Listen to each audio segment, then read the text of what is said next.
Shalom Bapak Ibu Saudaraku yang dikasihi oleh Tuhan kita Yesus Kristus. Berjumpa kembali di dalam program seri pendalaman Alkitab. Bersama saya Billy Elia yang seperti biasa akan menemani saudara selama kurang lebih 10-30 menit ke depan, di mana saya akan mengajak Bapak Ibu Saudara untuk kita bersama-sama membaca dan merenungkan kebenaran firman Tuhan, perikop demi perikop dimulai dari Perjanjian Baru. Dan di dalam seri pendalaman Alkitab kali ini kita memasuki perikop yang ke-179. Kali ini terambil dari Injil Markus pasal yang ke-10, ayat 1 sampai dengan ayat yang ke-12. Dan apabila Bapak Ibu Saudara sudah mempersiapkan Alkitabnya masing-masing, saya mau mengajak kita untuk membaca nas firman Tuhan ini bersama-sama. Markus 10 ayat 1 sampai 12 dengan judul perikop perceraian. Dari situ Yesus berangkat ke daerah Yudea dan ke daerah seberang sungai Yordan. Dan di situ pun orang banyak datang mengurumuni dia. Dan seperti biasa ia mengajar mereka pula. Maka datanglah orang-orang Farisi dan untuk mencobai Yesus, mereka bertanya kepadanya, "Apakah seorang suami diperbolehkan menceraikan istrinya?" Tetapi jawabnya kepada mereka, "Apa perintah Musa kepada kamu?" Jawab mereka, "Musa memberi izin untuk menceraikannya dengan membuat surat cerai." Lalu kata Yesus kepada mereka, "Justru karena ketegaran hatimulah, maka Musa menuliskan perintah ini untuk kamu. Sebab pada awal dunia Allah menjadikan mereka laki-laki dan perempuan. Sebab itu laki-laki akan meninggalkan ayahnya dan ibunya dan bersatu dengan istrinya, sehingga keduanya itu menjadi satu daging. Demikianlah mereka bukan lagi dua, melainkan satu. Karena itu apa yang telah dipersatukan Allah tidak boleh diceraikan manusia." Ketika mereka sudah di rumah, murid-murid itu bertanya pula kepada Yesus tentang hal itu. Lalu katanya kepada mereka, "Barang siapa menceraikan istrinya lalu kawin dengan perempuan lain, ia hidup dalam perzinahan terhadap istrinya itu. Dan jika si istri menceraikan suaminya dan kawin dengan laki-laki lain, ia berbuat zina." Amin. Sebelum kita sama-sama merenungkan kebenaran firman Tuhan ini, mari kita terlebih dahulu merendahkan hati untuk berdoa. Bapa, di dalam nama Tuhan Yesus, saat ini kami datang dengan rasa haus dan lapar akan kebenaran. Kami rindu untuk belajar bagian dari firman-Mu Tuhan, yang di kesempatan kali ini akan mengajar kami mengenai hal perihal perceraian. Tuhan, terangi hati dan pikiran kami, celikan mata kami supaya kami boleh memahami apa yang menjadi maksud dan kehendak-Mu melalui kebenaran firman-Mu. Berbicaralah ya Allah Roh Kudus, sebab kami siap untuk mendengarkannya. Di dalam nama Tuhan Yesus kami berdoa. Haleluya. Amin. Bapak Ibu Saudaraku yang dikasihi oleh Tuhan kita Yesus Kristus, ya memang topik bahasan kita kali ini bisa dibilang bagian yang paling sensitif dalam pengajaran Alkitab untuk dunia modern ya. Tantangannya itu adalah jangan sampai kita melunakkan atau melemahkan perkataan Yesus demi mengikuti budaya zaman. Tetapi juga jangan mengabaikan belas kasihan dan keadilan terhadap korban-korban dalam pernikahan, saudaraku ya. Jadi untuk memahami kebenaran firman Tuhan tentang perceraian ini, maka kita harus menilainya bukan semata dari asumsi atau pendapat kita pribadi. Kalau kita ingin memahami apa maksud dari firman ini, mari kita melihatnya dari konteks Yahudi abad pertama. Bagaimana memandang perceraian. Kemudian kita juga harus melihat dari keseluruhan ajaran Alkitab, saudaraku ya. Jadi konsepnya begini, ada orang-orang di luar sana yang notabene bukan orang percaya, bukan orang Kristen, berkoar-koar membenarkan soal poligami. Mungkin ini agak keluar konteks ya, tapi saya anggap ini ada hubungannya masih. Membenarkan soal kawin lebih daripada satu istri. Banyak yang bilang tidak ada larangan secara eksplisit, tidak ada larangan bahwa orang Kristen boleh menikah dan memiliki pasangan lebih daripada satu. Karena ada contoh seperti Daud, seperti Salomo. Tapi kalau kita melihat atau membaca secara konteks lengkap, saudaraku, inilah pentingnya membaca Alkitab bagi orang Kristen. Itu beda dengan ajaran agama lain. Saya harus berterus terang, Alkitabnya orang Kristen ada keterkaitan satu ayat dengan ayat yang lain. Bahkan ayat dari perjanjian lama akan ada koneksi dengan ayat di dalam perjanjian baru. Ya, bahkan perjanjian lama itu bisa dikatakan sebagai bayangan, sementara perjanjian baru itu adalah penggenapan. Jadi kalau ingin membaca Alkitab secara lengkap, tidak bisa orang Kristen meniru gaya-gaya orang non-Kristen yang cuma comot ayat. Yang ngerinya, comot ayat itu diasumsikan dengan pikirannya, diartikan dengan pikirannya sendiri, dengan menggunakan hikmatnya sendiri. Bagaimana orang-orang itu tidak sesat di luar sana ya? Karena mereka tidak pernah membaca firman Tuhan itu di dalam konteks kesatuannya. Nah, saya sebagai orang yang 10 tahun lalu, saya lupa sekarang berapa, seingat saya 10 tahun lalu saya sudah khatam membaca kitab suci sebanyak 15-20 kali. Dari Kejadian sampai Wahyu. Sehingga saya bisa bilang loh, kalau saya memandang tulisan dari awal sampai akhir itu, kalau saya bicara konteks, maka saya selalu melihat penekanan Tuhan yang luar biasa kepada pernikahan monogami. Bahwa seorang laki-laki akan mengambil satu orang istri, makanya disebut sebagai tulang rusuknya. Karena cuma satu-satunya. Ya, kemudian dalam perjanjian baru juga ditegaskan kepada penatua diakon. Memiliki hanya satu istri, penekanannya. Di dalam Alkitab, di dalam kitab Raja-Raja, ya, ada peringatan dari hukum Tuhan mengenai raja-raja, hendaklah mereka jangan memiliki banyak istri. Bagi saya, 2 itu sudah banyak. Ya, lebih dari 1 itu sudah banyak.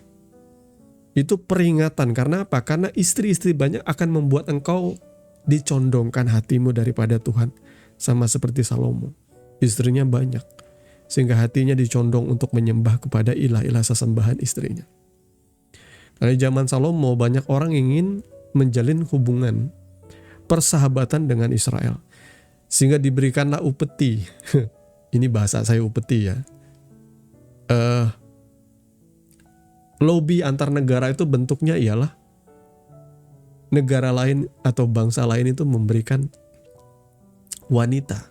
Bagi Salomo, kayaknya Salomo ini memang doyan memiliki istri ya. Karena disebutkan memang istrinya tuh banyak sekali.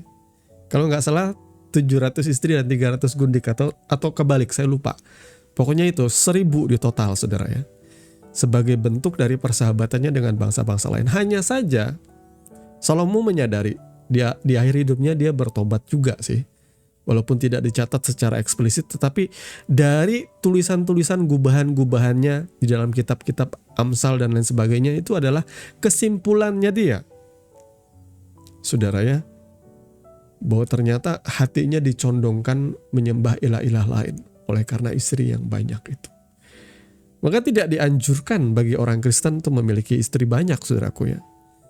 Kita hanya didorong atau diarahkan atau diajarkan seorang laki-laki akan meninggalkan ayah dan ibunya dan bersatu dengan istrinya. Tidak disebut dengan sebutan jamak istri-istrinya, tidak, cuma istri. Saudara ya. Jadi saudara harus lihat konteks dari keseluruhan ajaran Alkitab. Dan perceraian kali ini kita akan bahas di dalam penerapannya dalam dunia modern ya. Mari kita lihat ayat yang paling ikonik di dalam Markus 10 ayat 1-12 ini. Apa yang dipersatukan Allah tidak boleh diceraikan oleh manusia.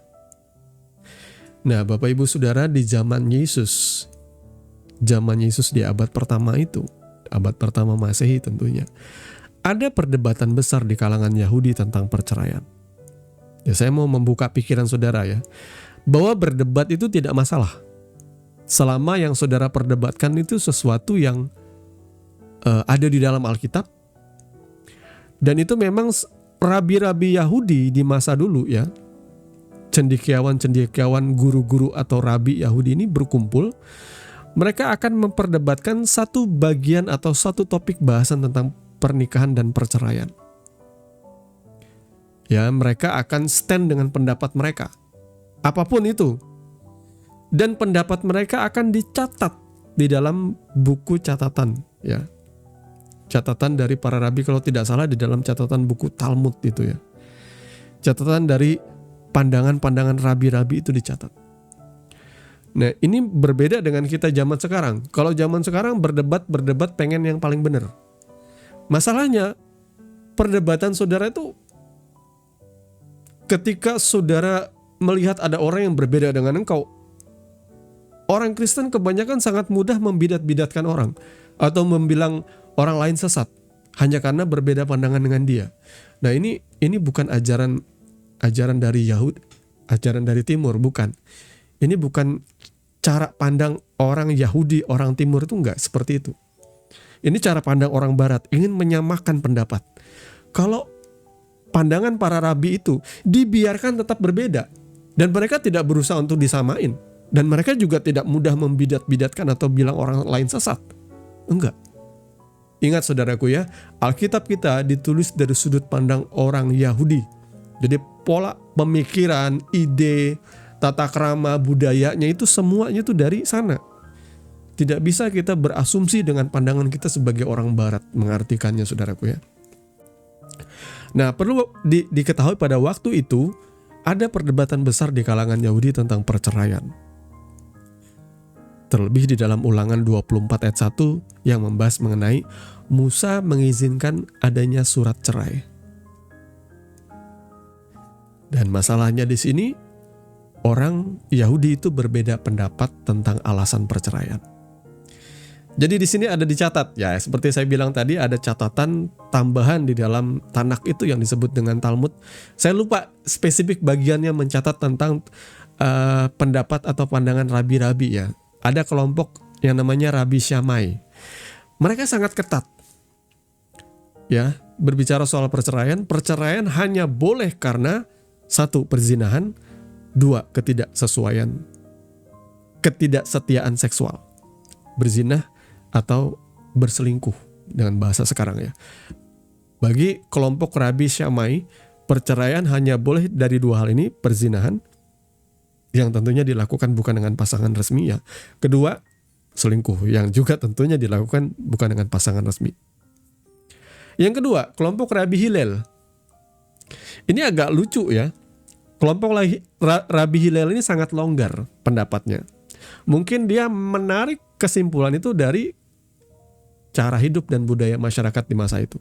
Suami boleh menceraikan istri karena alasan ini. 1, karena masakan gosong. Ini mungkin kedengaran lucu ya, tapi ini dicatat. 2, tidak menyenangkan suami. Mungkin ya kita boleh bilang secara dewasa ya, kita berpikir tidak menyenangkan suami itu dalam menyoal hubungan seksual atau urusan ranjang tentunya. Ketiga, atau tidak menyenangkan suami itu ya istrinya mungkin sering bikin marah suaminya atau gimana, saya nggak tahu juga ya.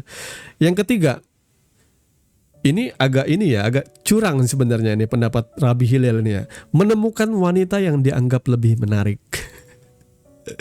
Dan ini benar dicatat dalam tradisi Yahudi ya, seperti ini, saudaraku ya.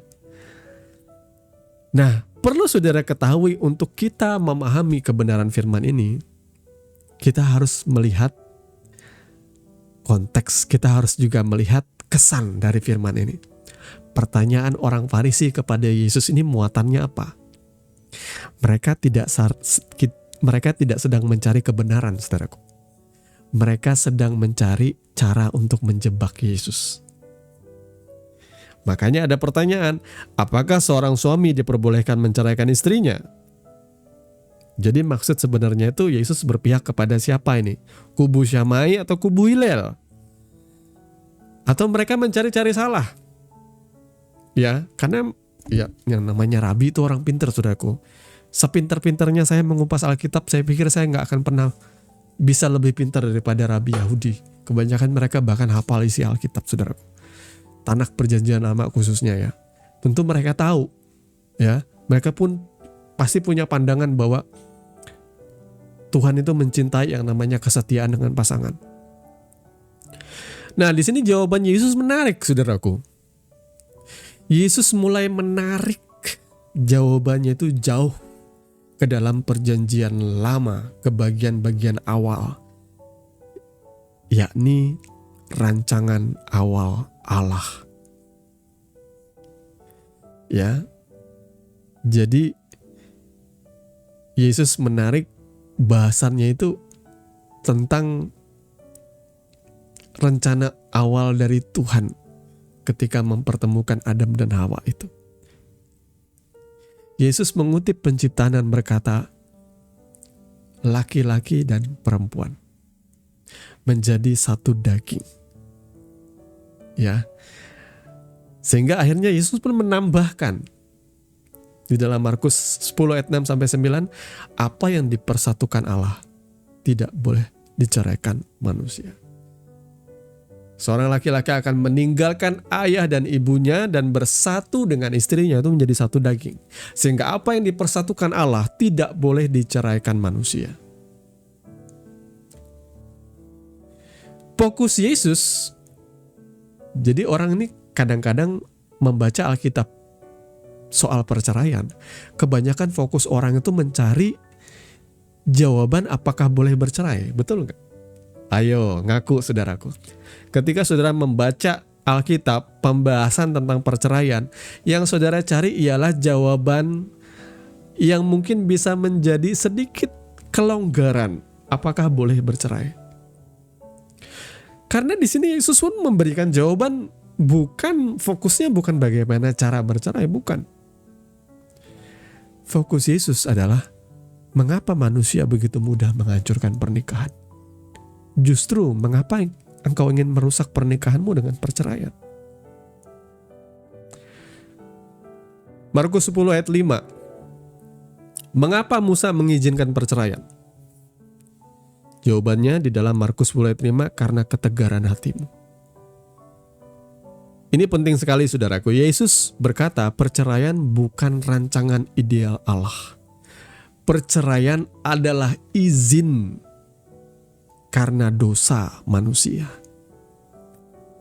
Saya tidak bilang bahwa kita boleh bercerai, saudaraku ya. Dalam konteks ini tetap saya tidak boleh melunakkan kebenaran firman Tuhan. Pernikahan itu adalah kudus. Apa yang dipersatukan Allah tidak boleh diceraikan manusia. Tapi saya juga tidak berarti mengabaikan belas kasihan. Nanti kita akan bahas konteks dalam kehidupan dunia modern ya. Ya saudaraku ya. Apakah Yesus melarang semua perceraian? Di sini akhirnya banyak muncul perdebatan. Kalau hanya membaca Markus 10 terlihat seolah tidak ada pengecualian ya. Tetapi ketika seluruh Alkitab dibaca bersama, Yesus memberikan pengecualian di dalam Matius 19 ayat 9, kecuali karena percabulan. Percabulan itu menggunakan kata Yunani porneia. Porne itu akar kata dari porn atau pornografi atau porno apa? Porno. Cakupannya luas saudaraku ya. Jadi percabulan itu pertama perselingkuhan. Kedua hubungan seksual tidak sah. Ketiga penyimpangan seksual tertentu. Ya. Jadi Bapak Ibu Saudaraku, percabulan yang dibahas Yesus itu ada 3 hal ini konteksnya ya. Perselingkuhan, hubungan seks tidak sah yang tentunya bukan dengan pasangan, dan penyimpangan seksual. Ada bagian di dalam ajaran Rasul Paulus juga berkata bahwa penelantaran pasangan. Ya. Jika pasangan itu meninggalkan pasangannya, saudara ditinggal kayak Bang Toyib saudaraku ya. Itu sering dibilang sebagai abandonment, penelantaran pasangan. Ya. Ada beberapa hal di dalam kehidupan modern yang memang kita tidak bisa menutup mata dalam kasus perceraian. Ketika muncul pertanyaan bagaimana dengan KDRT, kekerasan dalam rumah tangga. Ini pertanyaan yang sangat penting ya. Alkitab juga tidak pernah berkata korban harus tetap tinggal dan dipukuli. Bahkan ini bertentangan dengan sikap Allah yang membela mereka yang tertindas. Tapi firman Tuhan juga mengajarkan di dalam kitab suci ya. Efesus 5 ayat 25, suami diperintahkan mengasihi istri sebagaimana Kristus mengasihi jemaat. Tentu hai suami-suami, engkau tidak akan berlaku kasar dengan istrimu. Ya, kalau saya balikin agak sulit sih ya. Kristus tidak menyiksa jemaat. Bahkan Kristus berkorban untuk jemaatnya. Hari ini ada istri-istri yang suami-suami yang menyiksa istrinya. Bahkan saya barusan ada baca, saudaraku ya, seorang istri yang setiap hari dianiaya, mengalami kekerasan ya dalam rumah tangga sampai akhirnya meninggal dunia dalam keadaan yang ya, lebam, ada patah tulang. Ini agak menyeramkan ya. Maka Bapak Ibu Saudaraku yang mendengarkan firman Tuhan ini, kalau engkau punya anak laki-laki atau perempuan, didiklah anakmu dengan benar. Tidak cuma dengan ajaran tidak boleh ini, tidak boleh itu, berikanlah mereka kasih sayang dan waktu perhatian, agar mereka tumbuh menjadi anak yang care. Saya menyadari banyak kerusakan dalam karakter anak itu disebabkan oleh karena mereka kurang akan kasih sayang dari orang tua. Kenapa banyak anak yang lahir dari keluarga yang bercerai cenderung bercerai? Apakah mereka menormalisasi perceraian karena mereka melihat teladan atau contoh dari orang tuanya? Tapi itulah fakta yang terjadi, saudaraku ya. Saya tidak ingin saudara menormalisasi pernikahan oleh karena perceraian, maksudnya karena melihat orang tuamu bercerai. Karena kita tetap memegang firman Tuhan, perceraian itu dibenci oleh Tuhan, saudaraku ya. Maka untuk memutus hal ini, semua orang tua harus memberikan didikan yang benar bagi anaknya.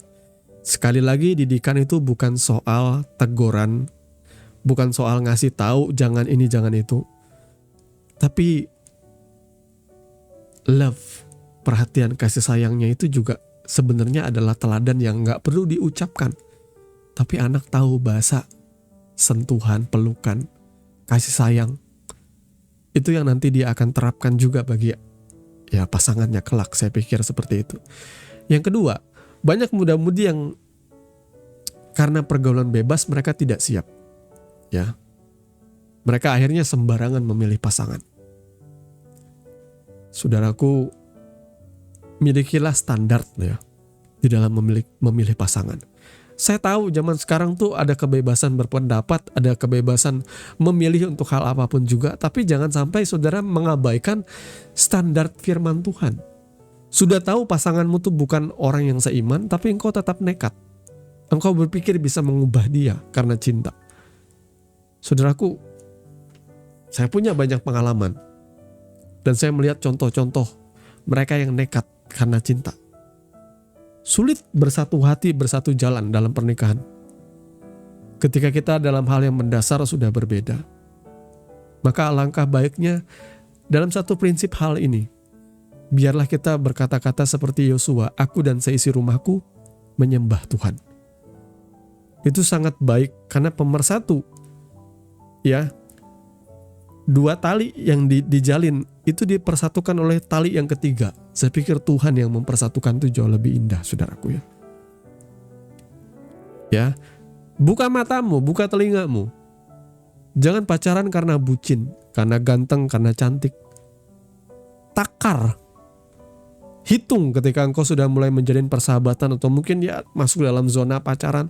Dikira-kira lah, kalau sudah sering dipukul sedikit-sedikit karena cemburuan gitu ya, posesif, dikejar sampai saudara dijambak, dipukulin, itu sebenarnya sudah tanda atau lampu merah. Ya dipikir-pikirlah. Mari berdoa. Saya pikir jangan sampai ada anak perempuan yang sampai dipukul ya. Lebih baik engkau stop, jangan engkau bucin. Engkau bodoh kalau engkau mau bertahan dengan laki-laki seperti itu. Saudara harus menakar segala hal, saudaraku ya. Kalau masih pacaran aja kayak gitu, apalagi kalau sudah menikah, saudaraku ya. Ya. Bagaimana jika terjadi KDRT? Ini tentunya akan menjadi alasan seakan-akan memperbolehkan perceraian. Saudara perlu tahu bahwa banyak teolog konservatif modern membedakan antara perceraian dan pemisahan sementara demi keselamatan. Jadi intinya korban boleh mencari perlindungan, korban boleh keluar dari rumah, korban boleh melibatkan hukum. Karena menjaga nyawa itu memang penting, saudaraku ya. Namun masalahnya di sini, apakah pelakunya bertobat? Saya tidak tahu ya. Tidak selalu juga suami yang melakukan KDRT. Saya juga ada ngelihat ya video yang viral beredar ya. Ya istrinya yang menganiaya suaminya sampai patah gigi, sampai giginya copot, saudaraku ya. Ganas banget, saudaraku ya. Serem ya. Jadi Bapak Ibu Saudaraku yang dikasihi oleh Tuhan kita Yesus Kristus, seandainya terjadi KDRT, ya kalau dari saya sih ya, kalau memang itu membahayakan nyawamu dan anakmu mungkin, ada baiknya saudara ya konsultasikan untuk ada pemisahan sementara. Saya takut ke depannya lagi ada terjadi ya suami nekat menghilangkan nyawa, kita tidak pernah tahu, saudaraku ya. Pemisahan sementara, yang penting saudara aman. Kita tidak pernah tahu manusia ini memang sudah jatuh dalam dosa. Dan untuk hal itu, ya mau tidak mau, perceraian akan menjadi jalan keluar akhirnya. Tapi saya tetap tidak membenarkan perceraian, saudaraku ya. Maka saya akan mundur ke belakang sebelum saudara memilih pasangan. Saya mengingatkan dan saya mau ingatkan muda-mudi, pilihlah pasanganmu dengan bijak, dengan penuh hikmat, dengan mempertimbangkan standar dan kriteria yang sesuai dengan firman Tuhan. Ya, orang-orang tua ajari juga anakmu, cucumu mungkin juga ya saudara ya. Berikan pandangan kepada mereka. Ya, supaya rumah tangganya selamat, langgeng sampai kakek nenek, seperti itu, saudara ya. Lalu ada kasus kedua, bagaimana dengan kasus kehamilan di luar nikah? Dan ini sangat relevan dengan generasi sekarang. Makin kesini anak-anak muda jadi makin berani mengeksplor ya pasangannya sebelum menikah. Ada anak SMP, buru-buru SMP, anak SD pun kebanyakan sudah ada yang tahu, saudaraku ya.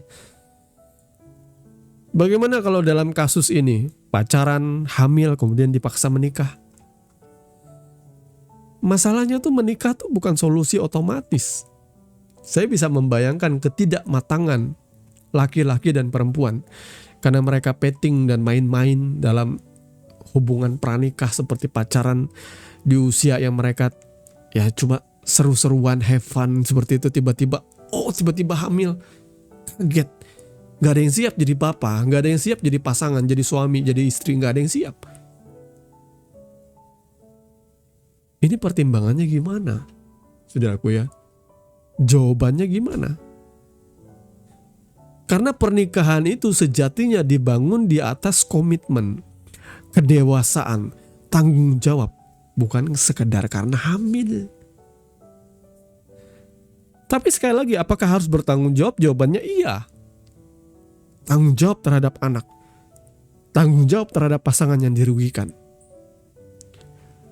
Maka dalam konteks ini memang ini adalah jawaban yang sulit, ini adalah sesuatu yang kadung terlanjur terjadi. Memang harus ada di bawah pengawasan sebenarnya. Apalagi ketika anak muda-mudi yang hamil ini masih terlalu muda, saudara ya. Hal yang kedua yang memperumit keadaan ialah bagaimana kalau pasanganmu atau pasangan muda-mudi yang menikah karena kecelakaan ini ternyata berbeda keyakinan atau berbeda agama. Ini jauh semakin menjadi rumit ya. Karena Alkitab juga tidak mendorong pernikahan yang berbeda keyakinan.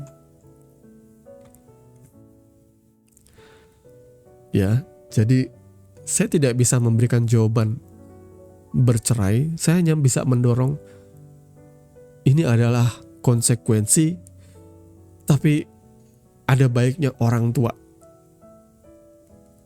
tetap mendoakan, tetap memberikan perhatian, dukungan. Ya. Alangkah baiknya orang tua memberikan dukungan sebelum semuanya itu terjadi. Saya akan memberikan dorongan bagi setiap orang tua supaya meminimalisir jangan sampai anakmu jatuh di dalam yang namanya pernikahan dini gara-gara ya 2 garis biru sebelum mereka dewasa atau matang. Ya. Kasihan anaknya, saudaraku ya. Terus terang ya. Ketidaksiapan, ketidakmatangan itu secara emosi, saya bisa membayangkan. Ya, saya bisa membayangkan, saudaraku ya. Mari luangkan waktumu memberikan ajaran, jangan biarkan anakmu ya tumbuh kembang menjadi anak yang tidak mengerti untuk hal ini. Lalu yang terakhir, saudaraku ya. Bagaimana dengan penyimpangan seksual? Ya, penyimpangan seksual itu ada yang namanya hiperseks ya, perselingkuhan yang berulang. Kecanduan pornografi secara ekstrim. Ada sih orang seperti itu. Kemudian hubungan sesama jenis yang disembunyikan sebelum menikah. Ada nggak? Ada banyak kasusnya. Dan perilaku seksual yang menyimpang ya, merusak pasangan. Matius 19 ayat 9 mengajarkan bahwa pengkhianatan seksual yang menghancurkan perjanjian nikah adalah termasuk alasan yang sangat serius, saudaraku. Namun sekali lagi, saya tetap mengatakan tidak dibenarkan saudara bercerai. Tapi Alkitab berkata, orang boleh bercerai kecuali karena percabulan. Namun kalau saudara bedah lagi kata percabulan itu, di dalam Alkitab, percabulan itu ketika orang kedapatan basah bercabul atau berbuat sesuatu hal yang mesum dengan yang bukan pasangannya. Kalau dalam aturan Yesus menyampaikan kebenaran karena oleh percabulan, kecuali oleh percabulan. Di era itu kalau orang kedapatan berbuat cabul bukan dengan pasangannya, ya jelas seperti itu ya. Berselingkuh atau apapun juga ketangkap basah berhubungan seksual bukan dengan pasangannya. Karena hukum Taurat masih berlaku pada waktu itu, mereka akan dibawa keluar dari perkampungan dan mereka akan dilempari dengan batu sampai mati atau dihukum rajam. Itu hukuman bagi perzinahan. Dengan kata lain, Yesus berkata bahwa engkau boleh bercerai kecuali kalau pasanganmu sudah mati. Ya, ini memang semakin berat, saudaraku ya. Semakin berat. Tapi sekali lagi, dengan alasan-alasan yang disebutkan di atas, kesemuanya itu memang di luar kendali kita. Lebih-lebih kalau saudara memahami kebenaran firman tentang perceraian ini setelah saudara sudah mengalami perceraian. Saya tidak ingin menghakimi atau mempersalahkan saudara. Karena banyak orang juga melakukan oleh karena mereka tidak mengerti. Sebelum menikah mereka tidak mengerti. Lebih banyak nilai-nilai dari dunia ini yang masuk tentang perceraian. Karena ada begitu banyak contoh juga di dunia ini ya. Di dunia keartisan, selebriti juga bercerai. Selebriti Kristen juga. Bahkan ada hamba-hamba Tuhan yang bercerai dan kawin lagi. Seakan-akan itu menjadi angin segar yang seolah-olah mengizinkan perceraian. Tapi sekali lagi saudaraku, perceraian itu tidak boleh ya. Kita tetap straight terhadap firman Tuhan. Kita tetap menghormati firman Tuhan. Namun kalau seandainya ada excuse atau alasan-alasan yang saya sebutkan tadi, khususnya KDRT itu yang paling berat ya. Kalau ada ancaman terhadap nyawa dan sudah membahayakan keluarga, maka alangkah baiknya ada terjadi pemisahan sampai pasanganmu bertobat. Dalam keadaan sendiri itu lebih baik, saudaraku ya, karena tidak bijak juga setelah setelah bercerai, sudah tahu seperti itu keadaannya, ya, saya juga tidak ingin sepenuhnya mempersalahkan suaminya. Kadang ada istri-istri juga yang tidak menempatkan diri dengan benar, memperlakukan suaminya pun sering kurang ajar, yang membuat suaminya juga benci, marah setiap hari. Ya, kedua-duanya pasti ada salah dan sangat tidak bijak ketika baru bercerai, sudah mencari pasangan lagi. Bagi saya itu memang, ya, itu bukan KDRT, itu memang doyan kawin aja, saudaraku. Mari bijak. Mari berhitung. Ya, kalau seandainya engkau hidup sendiri menjanda atau menduda, alangkah baiknya engkau menjaga kehormatan, saudaraku ya. Tapi semuanya saya kembalikan kepada saudara karena itu adalah pilihan saudara masing-masing. Ya, karena bagi saya pilihanmu di dunia ini akan menentukan surga dan nerakamu di dunia ini.